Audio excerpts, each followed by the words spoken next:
D'abord, je voudrais vous faire écouter ce qu'a dit Vladimir Poutine tout à l'heure, il y a tout juste quelques minutes. On l'a diffusé sur LCI. Il a affirmé, le président russe, que l'Occident était en train de s'effondrer. Et puis, il s'est quasiment adressé à vous. Écoutez.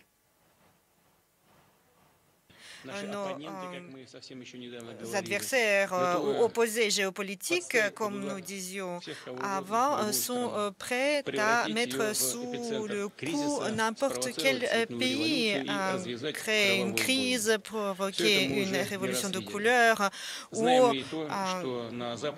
les batailles sanglantes. Nous savons qu'il y a des projets d'envenimer et de créer de nouveaux conflits. Voilà, il parle de révolution de couleur. Nos adversaires qui sont prêts à inventer n'importe quelle révolution de couleur pour créer des conflits. Il s'adresse quasiment à vous en parlant de ça, puisque je le disais tout à l'heure, vous étiez l'un des porte-drapeaux de la révolution orange à l'époque dans votre pays. Qu'est-ce que vous voulez lui répondre à Vladimir Poutine ? Moi, j'ai l'impression que le style que Poutine a pour diriger son pays ne lui permet même pas de comprendre ce que c'est la liberté, à quel point la liberté est importante pour la vie heureuse de tout un chacun. Aujourd'hui, je me trouve à Paris, en France, et les Français, eux, savent pour de bon ce que c'est la liberté et à quel point il est important de lutter pour sa liberté.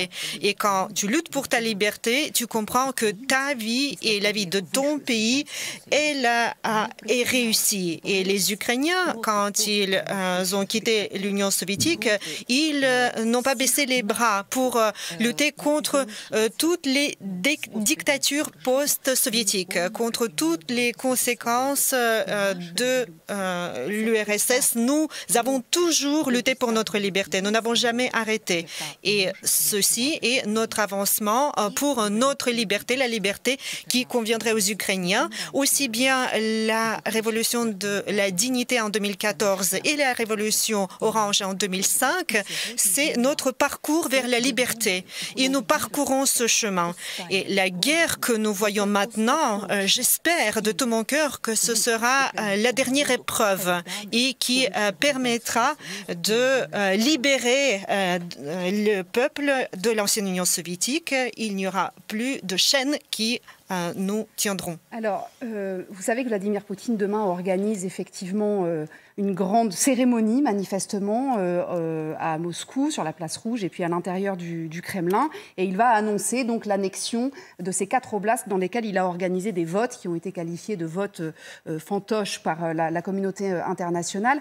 Ma première question, c'est est-ce que cela vous inquiète pour la suite des événements ? Parce qu'ensuite, il va décréter que les frontières de la Russie sont donc élargies et que tout bombardement au-delà de ces frontières seront donc une attaque sur le territoire russe. Alors, est-ce que ça vous inquiète ? Et puis, mon autre question, elle est également au sujet du président Zelensky, qui a commencé à dire aux Russes, mais enfin, ouvrez les yeux, aux soldats russes, il s'adresse aux soldats russes, ouvrez les yeux, vous voyez, nous, effectivement, nous sommes libres, ce que vous disiez tout à l'heure, faites votre révolution chez vous, réalisez qu'on vous a menti en vous envoyant ici en Ukraine, on vous a menti en vous disant que ça n'était qu'une opération spéciale. Réalisez cela et faites votre révolution chez vous.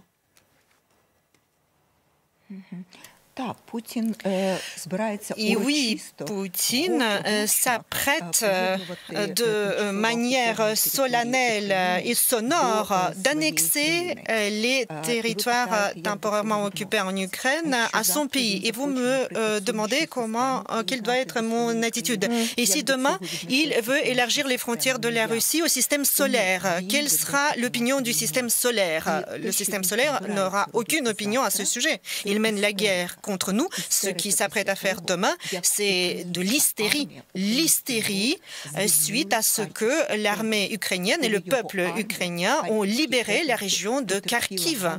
Quand son armée a subi une défaite humiliante et complète en région de Kharkiv. Et quand il a compris que son armée était en train de perdre, il devait arrêter cette vague, la vague dans le monde entier d'espoir et de croyance que c'est l'Ukraine qui l'emporterait. Et par conséquent, il fallait qu'il fasse quelque chose pour détourner l'attention et pour montrer qu'eux, ils continuaient à aspirer à la victoire. Et par conséquent, à travers ces faux référendums, simulacres de référendum, le monde entier le sait que c'est faux. Il veut essayer d'annexer ces territoires. Mais j'ai une seule question. Que déclarera-t-il à son pays quand ces annexions de manière aussi malhonnête de nos territoires temporairement occupés, quand ces territoires seront récupérés par l'armée ukrainienne? Que dira-t-il à ce moment-là? Par conséquent, ce qui se passe maintenant, ce sont les dernières tentatives de Poutine de faire passer sa défaite pour une illusion de victoire. Mais nous et tous les pays démocratiques et toute la coalition aujourd'hui qui est contre la guerre, nous ne le laisserons pas le faire. Ces terres seront récupérées par l'Ukraine. Et l'Ukraine ne s'arrêtera pas dans sa lutte pour libérer ces terres et retrouver l'intégrité dans ses frontières. L'Ukraine ne s'arrêtera pas, dites-vous. Il se trouve qu'en ce moment, il y a une bataille qui est assez sévère, effectivement, dans l'oblast de Donetsk, et notamment autour de Liman. Liman, c'est donc une petite ville que les Ukrainiens seraient manifestement assez près de reconquérir. Elle avait été conquise par les Russes il y a quelques semaines. Est-ce que vous avez des informations là-dessus, sur ce qu'il se passe en ce moment sur le terrain? Parce qu'évidemment, si l'Ukraine annonçait demain qu'il a repris Liman, pour Vladimir Poutine, ce serait effectivement un camouflet incroyable, le jour même où il organise cette grande cérémonie à Moscou.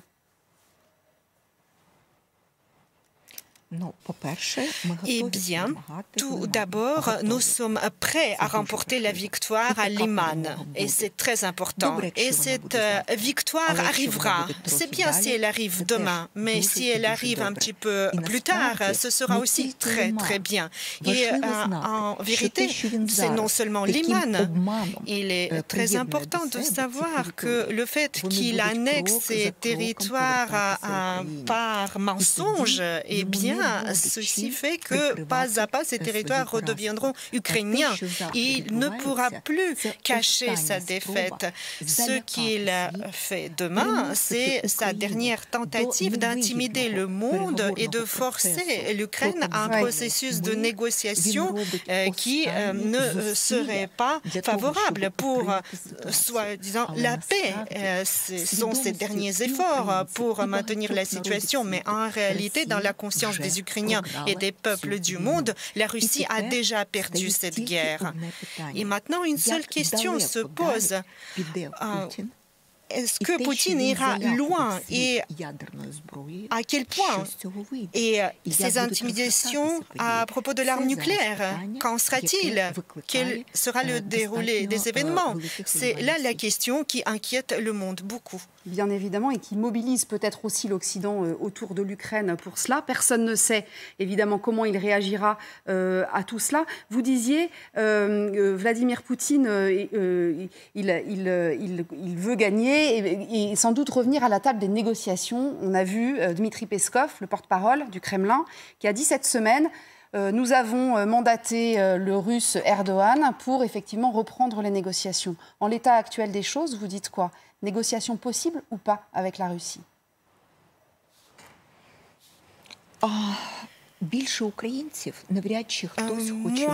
Je vous dirais qu'il est peu probable que quelqu'un veuille la paix plus que les Ukrainiens. Nous voulons la paix, car nos enfants sont tués, nos villes sont détruites, nous aspirons à la paix. Mais l'accord proposé par Poutine n'est pas la voie vers la paix, n'est pas la paix. Il y a 4 points qui ne sont pas acceptables pour l'Ukraine. Premier point, transmettre au Kremlin les territoires occupés et dire que ce ne sont plus nos terres.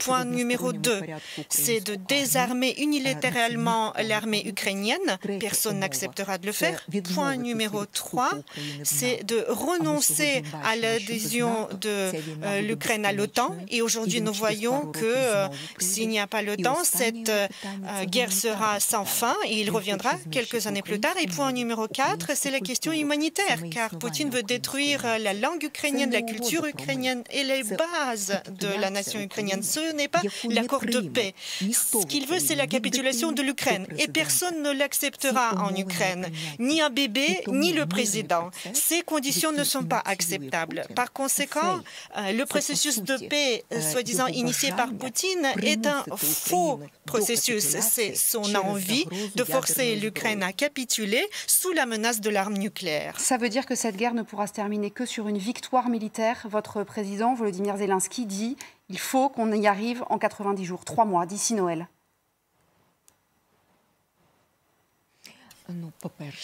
Tout d'abord, l'Ukraine et tous nos alliés qui sont avec nous contre cette guerre disent que la victoire ne se fera que sur le champ de bataille. Aujourd'hui, c'est le moment historique qui est venu pour mettre fin à ce mal sur le territoire de l'Ukraine pour ne pas lui permettre de s'élargir et de détruire l'ordre mondial. Par conséquent, il faut y mettre fin maintenant et donc uniquement la victoire sur le champ de bataille. La question se pose quand la guerre peut s'arrêter. Cette question est très importante. Et hier ou avant-hier, il y a une réponse donnée à cette question par un militaire très important, par le général, la personne qui a été en charge du commandement des forces de l'OTAN en Europe, Ben Hodges.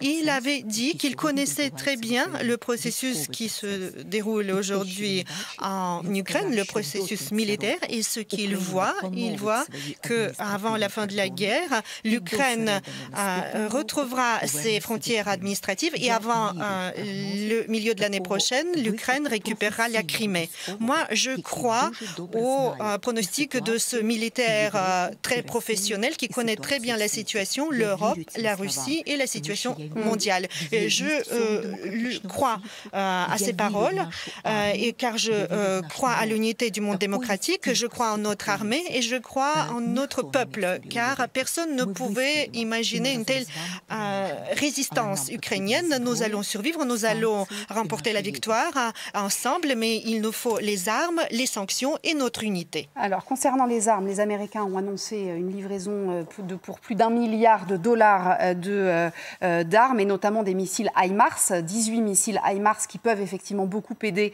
les Ukrainiens dans leur conquête, leur reconquête en fait de leur terre. Ce qui a changé aussi l'état d'esprit des Ukrainiens, c'est sans doute le choc de Boutcha. On en avait beaucoup parlé évidemment à l'époque, et les révélations de crimes de guerre. Je ne sais pas si vous avez vu que le New York Times avait publié aujourd'hui des preuves qui sont assez accablantes, qui sont d'ailleurs des preuves qui ont été récoltées par les Ukrainiens, des échanges téléphoniques entre des soldats russes et certains de leurs proches. Je voudrais que vous en écoutiez un et on en parle ensuite après. Мы их задержали, раздели догола, осмотрели всю одежду. Ну и потом принимается решение, отпускать их или нет, потому что если их отпустить, они могут наши позиции сдать. Ну и приняли решение просто в лесу их застрелить. Вы застрелили? Конечно, застрелили. Почему вы их в плен не взяли? Даже если мы их возьмем в плен, то их надо содержать, кормить. Это у нас. On s'aperçoit que cette guerre est effectivement sale depuis le début. C'est évidemment absolument dramatique ce qu'on voit là, c'est glaçant. Tout à l'heure, vous avez parlé d'hystérie en parlant de cette opération menée par Vladimir Poutine qu'il ne veut pas appeler guerre. Est-ce que vous diriez qu'il est fou, le président russe? Vous n'avez pas entendu la traduction? J'ai entendu l'enregistrement en fait de la vidéo des conversations. Pardonnez-moi. Votre réaction, c'est vrai, il y a la traduction simultanée. Est-ce que vous diriez, tout à l'heure vous parliez d'hystérie en parlant de cette guerre menée par Vladimir Poutine. Est-ce que vous diriez que Vladimir Poutine est fou?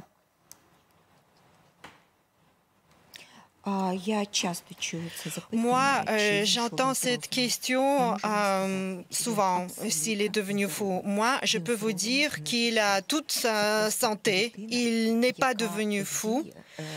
Il s'agit tout simplement d'un homme dont la logique est noire, son rationalisme est noir, sombre. Et son objectif de régner d'une manière ou d'une autre dans le monde et de détruire la position de leader de l'Occident, de créer la coalition de la guerre dans le monde, de créer deux pôles qui se mèneraient la guerre dans le monde et d'arracher un morceau de pouvoir dans le monde en créant un nouvel empire, ce sont ses objectifs maladifs. Et ce qu'il fait pour ces objectifs, de son point de vue-là, est rationnel. Mais ce mal, le mal qu'il commet doit être arrêté. Et ce que nous voyons que le monde n'avait pas une recette universelle, comment arrêter ce genre de leader qui impose la guerre à l'humanité pacifique. Par conséquent, il faut tirer les conséquences de ce qui se passe pour arrêter les agresseurs, les tyrans et les dictateurs avant qu'ils se mettent à tuer des centaines de milliers de gens et de verser le sang des civils et des gens qui ne sont pas militaires. Par conséquent, il faut arrêter immédiatement Poutine et sa clique, sa bande, car les pas suivants qu'il veut faire, c'est le chantage nucléaire et les menaces nucléaires. Et ceci menace non seulement l'Ukraine, mais le monde entier. Et est-ce que vous avez confiance en cela, justement, dans les pays occidentaux? On parlait tout à l'heure de cette nouvelle livraison d'armes qui va arriver, américaine, 1 milliard. On a souvent entendu certains de vos compatriotes dire qu'ils étaient un peu inquiets que les opinions occidentales se lassent, pardon, c'est peut-être pas tout à fait le bon mot, mais de cette aide continue à l'Ukraine. Est-ce que ça vous inquiète toujours ou est-ce que vous avez confiance dans les pays occidentaux?